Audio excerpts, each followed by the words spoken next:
Hey everyone, it's Glamstan here. Don't forget to like, share, comment and subscribe for more episodes. And don't forget to follow on Instagram and TikTok. Hello everyone, welcome back to another episode of the Talk Real podcast. I'm your host, Glamstan. We're back. I'm here with an amazing guest here. Introduce yourself, Queen. Oh, thank you. That's so sweet. I'm Tash Adams, known as filmmaker Tash. Okay. So I make content. Yes, I was about to say that. I didn't know if you wanted to say yes, that. Go on. Oh, no. So basically, I'm most known for a drama series called Growin Pains. Yes. Yeah. Exciting. Thank you so much for coming on. No, it's girl. Cool. It's cool. We made it happen. We made it happen. We did. How are you? I'm good. At the moment, I'm not filming anything at the moment because my daughter's sick. But once she's out of recovery, I'll be back, guys. Well, I hope she feels better. Yeah, thank you. Okay. So I'm gonna just got a few questions. Okay. For you. Are you ready for them? Because you're feeling a bit nervous. I don't know, because it could be anything. No, it's nothing like that. Okay. Okay, so the first one is what inspired you to pursue a career as a writer and director? So my journey started very unpredictable. So basically, I used to work in a gym. My life was 5 years ago. My life was completely different. And when I decided to try and make content, I was like, oh, how hard can it be? I bought a camera and I was like, I'm going to try and make something. And then as I was casting for Growin Pains season 1, I found out I was pregnant. Okay. And then I was like, oh my God, like I've got 6 months to do this. I had already got the cast and I didn't want to waste their time. Yeah. So I was like, okay, guys, we've got 6 months to do this. And then I started basically running around, growing bigger and bigger each week. And then when my daughter was born, she was born with a disability. And I couldn't go back to my original job. Okay. So I was like, well, do you know what? I'm going to try and make this, like, this directing work serious. And that's what I did. I just carried on making Growin Pains, and here we are. And do you know, as the years have gone by, it's just like networking, meeting people, learning the industry, and it's been really good. No, you're doing amazing. You're doing amazing. Seeing your page. I'm not even where I want to be yet. So it's like, it's really nice to hear that, because I literally started because COVID, like 4 or 5 years ago. Yeah, but COVID like messed it up. It did affect a lot of people. So do I count COVID? Yeah, you do, because I didn't do anything. But you still still had the plans. You had the plans. We're gonna say 5 years, girl. Okay. Sit for 5 years. To take it off. No, we're gonna keep all the we're gonna keep it there. Okay, 5 years. But do you know what it is? I feel like it's there's so many like film directors and women directors that I feel like is needed. Yeah, I do feel like it is. So it's really lovely, very refreshing. People to see that like it's so rare. I mean, I know quite a lot of them, but maybe because I'm a woman. But maybe. I know a few. No, but I feel like it's more male dominated. Do you see what I mean? It's more male dominated. So seeing a woman, black woman, oh, come on, it's amazing. It's really refreshing. I think it's beautiful. Thank you. I mean, it's a lot, because to be honest, you do get sidestepped from men a lot. Okay. But I mean, I've had a few issues, but I guess you're right. I guess I take it for granted, but because I'm in control, I make the content. I guess like sometimes when you go for jobs, you might you're against a lot of men. Sometimes you have to share credits with other. It does get a bit. Really? Yeah, sometimes. Okay. I've had a few situations where I've had to share a credit, and I don't really. I can do the job, so I don't really see why I needed to share it. But did you feel like it's kind of like the work's kind of downplayed a bit? Yeah, like I feel like they might think you can't do it unless you're supported by somebody. Oh, wow. Yeah, but I've been doing it, so it's a bit strange. I feel like there's a lot of like, sometimes men, they'll come onto the job and they'll ask the person in charge, like, can like, and then maybe the person wants us to both have it. Okay. It's a thing where, like, if I was given the role, I don't feel like I should suddenly share it. Yeah, I feel like if you have a role, that role should be for you. Yeah. Do you see what I mean? Yeah, I don't think you should have to share it all the time. Unless it's a joint project. That's what I mean. Then fine. But I've had a few situations where I've gone into it, they've asked me to direct, and then somehow down the line, another director's come on and we're sharing the credit. But do you know what? I just do my thing. Yeah, and you're doing it really, really well, and you know, it's amazing to see, and it's refreshing, shall I say? So be proud of yourself. I am. Thank you. Be proud of yourself. It is hard because sometimes it's just so much knockbacks in the industry. You get a lot more no's than yeses, and you can like start second guessing yourself. Does it start to put like doubt? Do you start to doubt? Sometimes, but people don't see that. They just see whatever's on Instagram and think that I'm resilient, and that part of that is true, but. It is hard. It is hard because especially when I've only been in it for 5 years. It's like I'm still learning every day. Yeah. So a lot of the people that I've been doing, they've come from like a music background. Maybe some people have been directing music videos from like 10 years, and then now they want to transition into film. Whereas I've started in the film, and then someone who's come from a music background. That's what I mean. I find like there's a lot of clashing. I hear that. Okay, so so can you just share your journey in the industry, including any challenges you have faced along the way? So I think we spoke. No pressure, however much you want to talk about. So I think like some of the challenges. Okay, so where should I start from the beginning? So we did Growing Pains. I did Growing Pains season 1. Okay. Then obviously there's a lot of feedback online. Some of the challenges are people's comments. Because I did go into it very naively, yes, but things like sound, I didn't care about sound. I didn't care about lighting because I just was trying to get the story out. If people know that you've got zero budget, you know, you don't pay your actors majority of the time, like unless now we're more established, things can change. But let's talk about the beginning, where you're working with people just like you who maybe they want a career in acting and they're mature and they're like, I want to try acting. So I was working with new actors. I was new. Everyone just had a common. It was fresh. Yeah. And everyone had like this hunger to make it successful. Yeah. And so when people were commenting online, like it took a lot for us to get it online. So I feel like people are really quick keyboard warriors. We know there's trolls and stuff like that. At first, when I first got bad comments, it really used to affect me. But now it's really nothing. Yeah. Because now it's just like, try and do what I do. Yeah. Try 100%. It, and then you realise it's not that easy. Like, So, but look what you're doing though. Do you see what I mean? Yeah. Like, you're doing something, right? So, season 2. So I gave birth. So season 1 came. No, I gave birth. I put season 1 out literally maybe a week after she was born. So they were already done.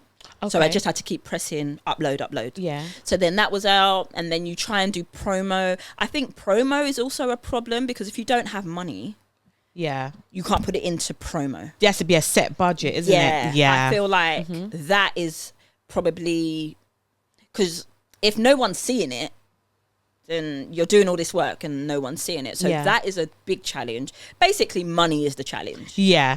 Because money to get things like locations, equipment. Yeah. So it's just like, but we kept going and I promote everywhere I go. Like, you know, all the social medias that you've got, all the cast are doing it as well. And then you go to like events and you'll meet people and be like, what do you do? Yeah, networking's cool. Then put out season 2. And someone approached me and said that they could put season 2 on Amazon Prime. Now that's amazing. That was the game changer because then you go from not just a YouTube show to an Amazon Prime show. Yes. And then it's like people actually like take you a bit more serious. 100%. So I was like, oh, this is what I needed to do. But like, again, if that person didn't see it on Twitter, then what would, like, again, you just don't know who's watching you. Yeah. So the power of social media, the internet is a thing. So we went on Amazon Prime and I used that leverage there to like email certain people. They were listening now because it wasn't just a YouTube series. Yeah. As soon as they saw Amazon, you know, they have to pay attention now. And I was like, wow, like people kind of changed their tune. Yeah. You know, when I was starting out, I would ask a lot of people, can I come on your set and get experience? I didn't get any replies.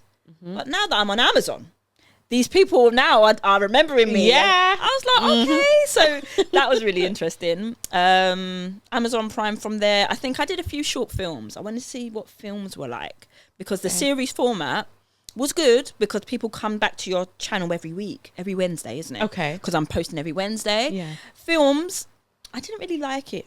Really? Because you just put the film out, boom, and then that's it. It's like just one. Like it's not every week. They don't have to come back.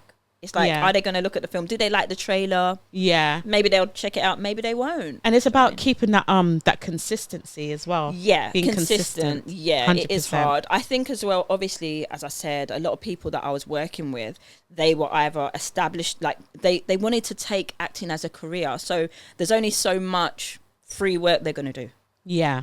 So then you go back out and you're like casting for more people, and then you might not get the level of actors that you may want. Yeah. But I feel like you kind of have to work with what you have. What you've got, yeah. And maybe put that person, if you know that they're not good with like emotional scenes, maybe don't give them an emotional scene. So you learn, like, I've learned so much. You've got to learn their weaknesses and their strength, isn't it? Facts. Yeah. And bearing in mind, some of these people have never acted before. So you're kind of like seeing it for the first time. Okay. And sometimes it was a miss. Sometimes it was a hit. It depends. And the internet definitely told us. Okay. And I obviously, sometimes when you're holding the camera, I don't see things until I get home and I'm editing it. I'm like, maybe that has to change. Yeah, that wasn't good. And then I might have to, sometimes and then you have to reshoot. Sometimes I have to reshoot. Sometimes I didn't have time because your Wednesdays come in and you might be like, actually, I want to change it. Or I don't have time. Or the person could have been in another country. Or they've got their kids, they can't come. Or, you have to work with people's schedules because you're working, literally, I'm working around them. This is unpaid work. Do you know what I mean? Yeah. So there's a lot of bending. There's a lot of luck. I've had really good cast members who I've really clicked with, and they've stuck with me from the beginning. Oh, that's to the point where I'm surprised. I have so many original cast. Oh, left. That's really good. Yeah, and it's like, if I'm honest, I never thought I would continue Growing Pains this long. That sometimes in my head I was like, well, that's going to be it. So I never really, when I want to carry on, I'm like, oh God, that storyline ended with them being shot. Yeah. Like, suddenly they're alive, guys. Yeah.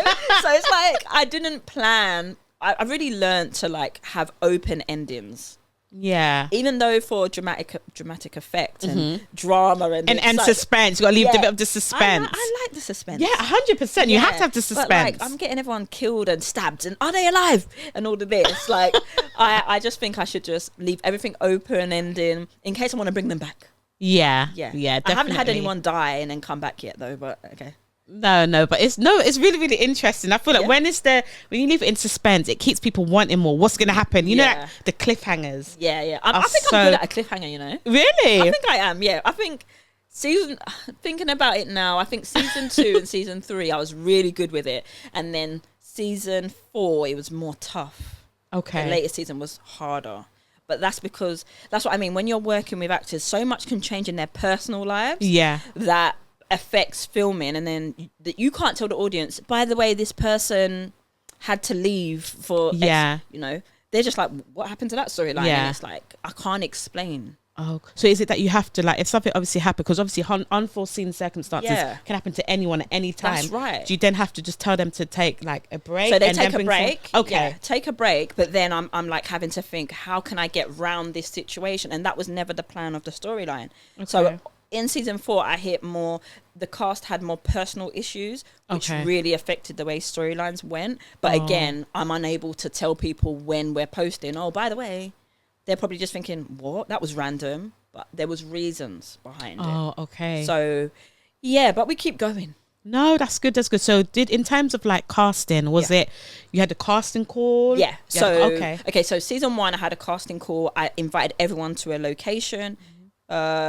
Season 2, I still kept majority of the cast, but I did a casting call again to see. I like to work with new talent because I was the new talent. When I said to you, I was messaging people saying, "Can I come down?" And they were like shunning me because I didn't have experience. Yeah, it doesn't mean I don't have talent. Yeah, because I like that. It doesn't make sense to me. So I really want to be that person that people come to that brings in new opportunities for people. 100%. I definitely 100%. That's going to be me. That's because good, yeah. I feel like a lot of the films you see in the UK, don't you think they're recycled the talent? Yeah, 100%. Like if you look at I think Blue Story and what was it? Blue Story was so sad. Yeah, Blue Story and Top Boy at the same time. They had Michael Ward. At one point, I was like, "Is this the same program?" Yeah, it was. Like, no, I didn't want them. I was so gutted when I got rid. I swear that I would actually shout. I shouted at the screen. I swear I did. I shouted. Yeah, I was upset about that one. I'm sorry. But basically, I just feel like the talent they recycle, and I just feel like bring new people in. You're missing so much talent out there. There are so many, and everyone's going to stage school and busting their bum, I don't know if you can swear on here. And spending thousands of pounds on drama classes and headshots, and they're not even getting any jobs. Yeah. And I'm like, wow, like why? There's so many great It's tough, isn't it? It's a tough industry if I was an actor, to break into. I would have quit a long time ago. Really? I'm lucky I'm on this side because I meet so many actors, and sometimes by the time I meet the really good actor, like I might have already casted, and I'm like, oh, and I try and remember them. Yeah. But there's so many, and I think, okay, when I do another project, remember that person. But the DMs and meeting people, life gets in the way. Yeah. And then, things happen. But sorry, let me go back to, so season 1, I did do a casting call. Mm-hmm. Season 2, I did a casting call. Season 3, I don't think I did. I think a lot of people, I kept just the people from season 2. Okay. And I might have the odd new person. I think that's where I met Ginger J. I can't remember. Big up Ginger. Big up Ginge. I met him by chance. Like one of the cast members was like, "Oh, my friend's looking to get into acting." And at that the next day, I think I was doing a scene, and I was like, "Oh, I need an extra." Okay. And I said, "Oh, if he's interested, tell him to come." And he came, and he had such an energy. I was like, he does. I need to give him a bigger role. Yeah. And I gave him that, and he smashed it. And now we're friends, and he's really good. So that's casting. Okay. Yeah. No, God, I've got so many questions. So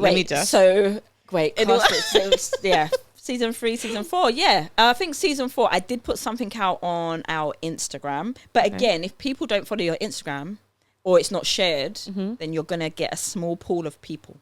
So I just wanted to add that. Oh, okay, no problem. Yeah. Okay, so are there any? No, not this one. Oh gosh. Yes, could you walk us through your writing process? Okay. Yeah, for Growing Pains, and how you bring your vision to life on screen. Oh God, the writing process. So I have 5 main characters. From the beginning, all 5 characters have been there from the beginning. So it's kind of just continuing their story. Now, I have to state that Growing Pains is based on my life, my friendship circle in school.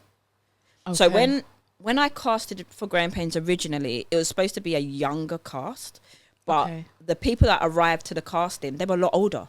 So it's more for the mature. So I had to kind of change some things a lot of men came, and I went to a girls' school. So I thought I was going to get 5 girls. Yeah. And they're all boys. Okay. So I had to just change it up. I had to change it up.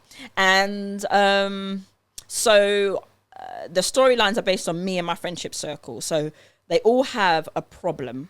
And so say, for example, in season 4, I've had to just continue the story and make their problem, like they might relapse.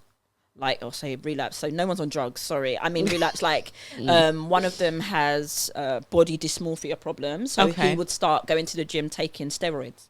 Okay. But then him taking these steroids, sometimes his temper is short because it's an effect of a steroid. Okay. So we would continue that. And he might be in a relationship. And that affects what he's taking is affecting his relationship. So it depends where we are in the story. Okay. And I would then make a meeting with the cast, and I would sit them down and I would say, this is your storyline this season. We'll talk about it and how it would entwine with somebody else. Okay. So maybe the person he's in a relationship with, their brother might be the main cast member somewhere else. Oh, okay. So everyone's lives has to entwine. Yeah, it has to. It has to. Yeah. So once we establish that, or who's coming back, because obviously they might not want to come back. Yeah. So establish if people, because some people, their lives are in different places every year. So if people have to take a break, then we know. After that, then I would go back and then write what's going to happen in each scene. And then go from there. Again, things change. Yeah. So it's a lot of changing things on the spot.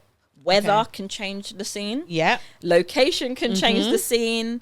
If someone's going through something in their personal life and they can't make it, my child gets sick all the time. Their child might be sick. They might be sick.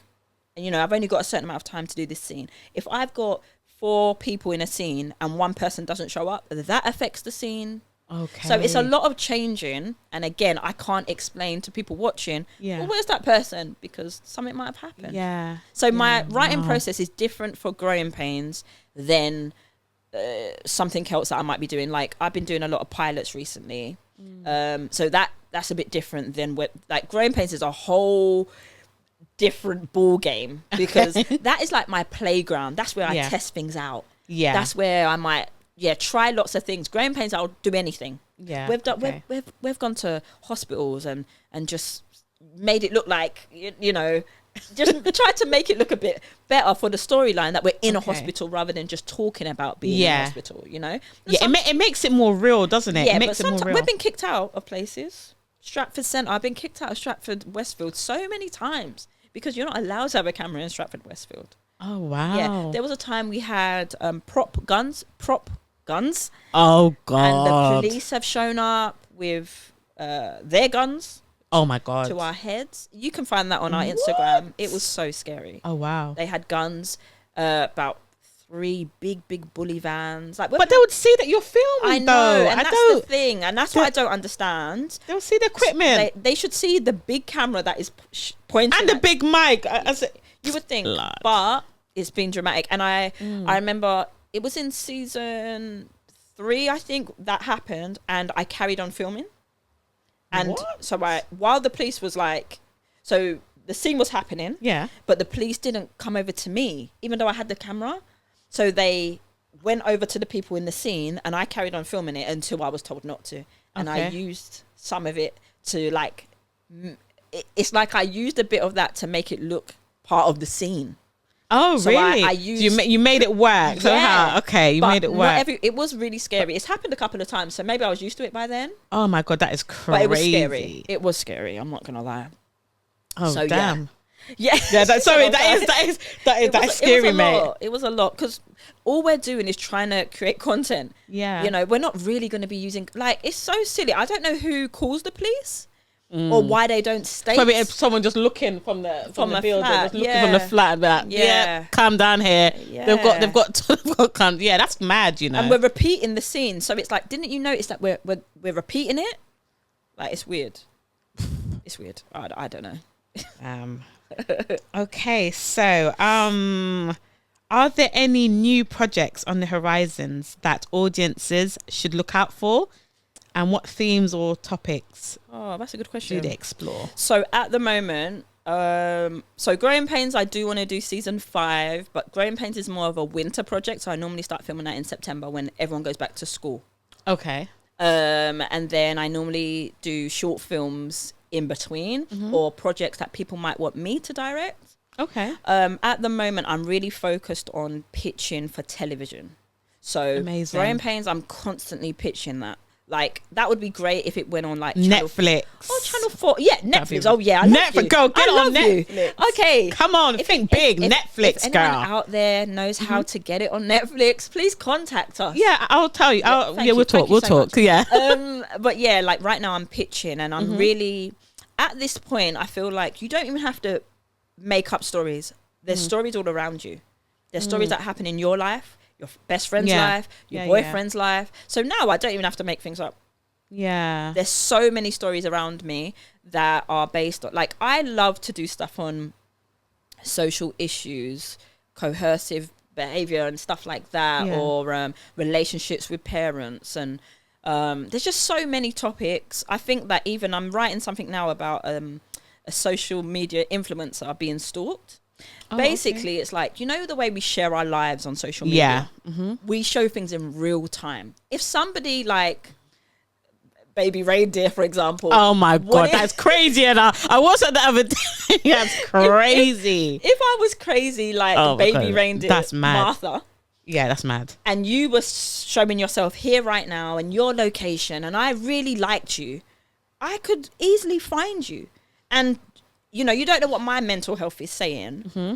And I just want to show how being a social dangerous. media... Yeah, it is. It can be. And I know that we're all gassed to show that we're at a brunch and we're here and there, but it can be dangerous. Mm-hmm. So I have written a pilot about that. And, I'm pitching it. It's a bit problematic because not a lot of channels like to post things about kidnap.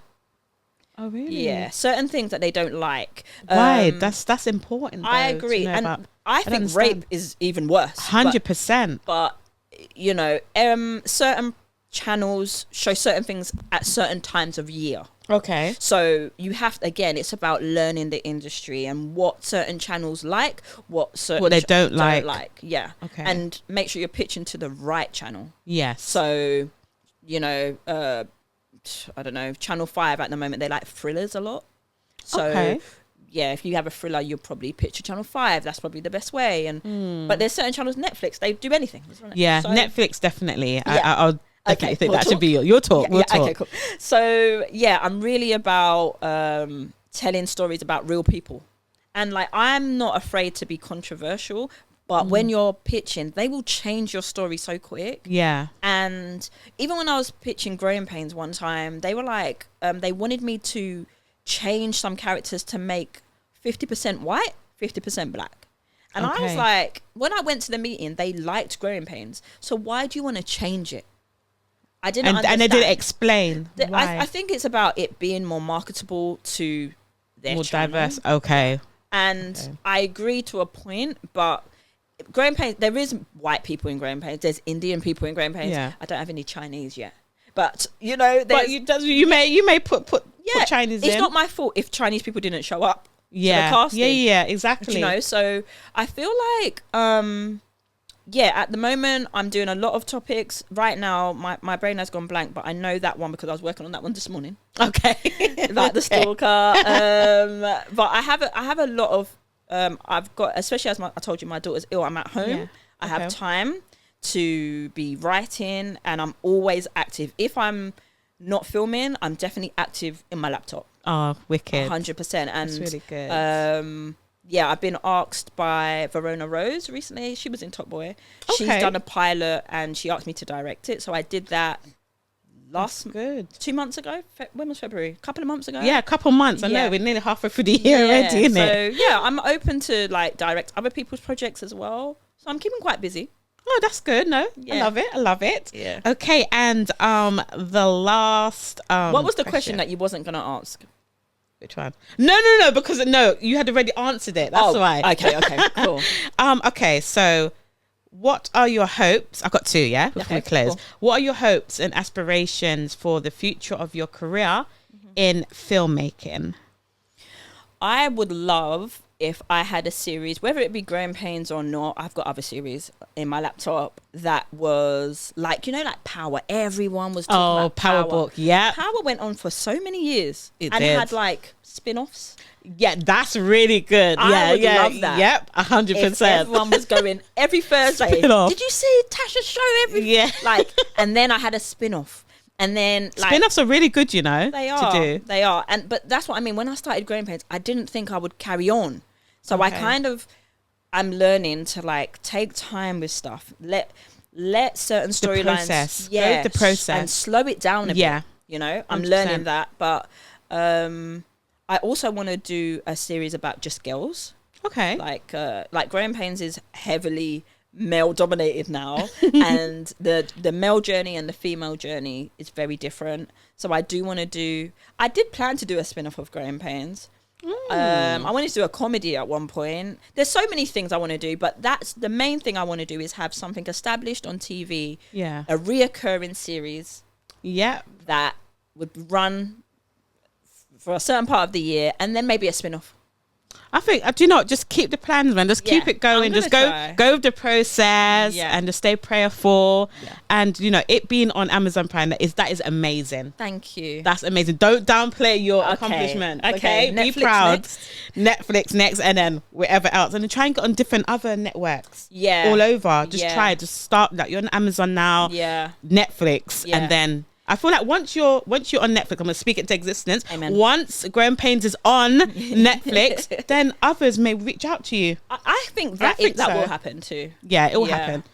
Yeah, it's just a shame that people wait until you're a certain level before they kind of reach out and help. I feel like there's always going to be people who see the vision and some that don't see the vision. Yeah. Do you see what I mean? And I feel like the people that's, like you've said, you've got a solid team and everything, which is amazing. They've been there. Yeah. Those are the ones that are obviously all coming up together because they believed in you. Yeah. Do you see what I mean? Yeah. So, and that's what I mean. I'm so thankful for the cast that I have. Big up to the cast of Growing Pains. Guys, big up. Because you guys, they really have stuck with me from the beginning. And I don't know if we ever have conversations where I tell them how thankful I am. So this is their moment. Honestly, because they really did believe. And honestly, I didn't know what I was doing. So learning on the job, they really stuck by me and supported me. And we've all like grown. Learn together. Yeah. That's beautiful. And it's nice to even see their growth. And when I see them doing their other, like when they're not doing Growing Pains and they're doing other stuff, I'm like, oh my God, like they actually are doing like they're developing as well. And it's so nice to see. So, you know, it's hard being an actor. But they tell me all the time. So. Oh, no, that's beautiful. Okay. And the final question is like, for other people that, other writers, directors coming up, what is your advice to them? Oh, boy. It's so hard because if I didn't have my previous career, I would have done this from uni and just learn. I think my advice is, learn the industry, learn and understand what is your goal and how you're going to get there. What do you need? Because things like agents come into play. You can't do this thing and not have an agent. Yeah. It's sad, but it's agents the truth. Are definitely needed. Yeah. And agents are looking for certain things and they don't want the same person twice on their books. Do you know what I mean? Okay, so in what way? So say that you had an agent and then I came and me and you do exactly the same thing. Oh, okay, yeah, it has to be different. Okay, in your agent saying I want 2 Tanyas. That doesn't make sense. So I think learn and find like network. 100%. You know, I've networked and there's a few people that I lean on and I ask for advice. There's a writer with so much experience. She's sick. Her name's Sanita, and she always is there to like. She's heard me moan about everything, and she's like, "Don't worry, I've been there too." She's really like an older sister. That like we're not even blood. Do you know what I mean? So it's about finding like-minded people. Yeah. Sometimes it's about collabing too. 100%. You know, But sometimes some people don't want to.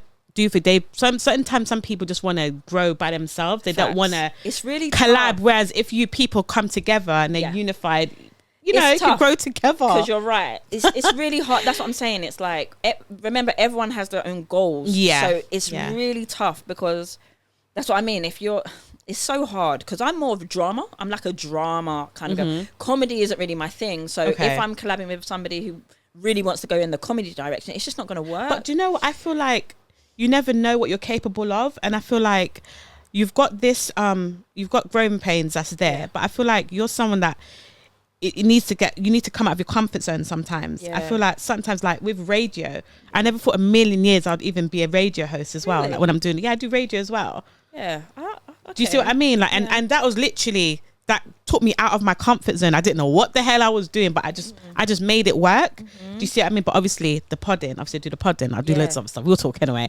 But do you see what I mean? So you're doing this in terms, which is amazing. Yeah. I think you should eventually try comedy. Eventually. I mean, in whatever way you could make it work. Yeah. I feel like sometimes people want to collab with you because they see that you're doing well, you're coming up, but then their work rate and your work rate, it doesn't match. Okay. So that some people, like, it's so techie with collabing. You've got to be aligned. But man. That's what I mean. Like, it's so easy to say, oh, let's collab. But like, what's your work rate saying? Like, I'm really like, this has to work for me. Yeah. There's no second option. It has to. Yeah, that's for me as well. If they're like coming in and they're a bit like lazy, and I'm not gonna work. I'm doing their job as well. Yeah. It's like, I might as well do it by myself. Yeah. 100%. So, you know, with Growing Pains, work ethic is so important. Some of the same work ethic as you is so important. Yeah. So there's a lot of elements to think about with collabing, but I'm not opposed to it. I mean, I don't mind. I've done it a couple of times, and like, there's hit and miss. So let's see what we can do, and let's see what the future holds. So. Yes. Okay. Well, that's it for this episode. Thank you for having me. Thank you so much for coming on. Thank you. And I want to big up all the Growing Pains, you know, everybody, all the cast, the amazing writer, director, and there's much more's coming from you. And I can't wait to see you grow and evolve. And you're welcome back anytime. Oh, definitely. I'll be back. Thank you so much. Yes, definitely. Then. And everyone, catch us again soon on another episode, and just tell everyone where to find you. Oh, okay. So quickly, on all social platforms at filmmaker Tash. So that's everywhere. Okay, and the website? Oh, Growing Pains? No, Growing Pains, sorry, is at Growing Pains web series. So Growing doesn't have a G, the last G. So Growing Pains web series on all social platforms. Go and watch. Everyone go and watch. And don't forget to like, share, comment and subscribe for more episodes. This is Glams Tan, and follow me at the Talk Real Podcast. Bye.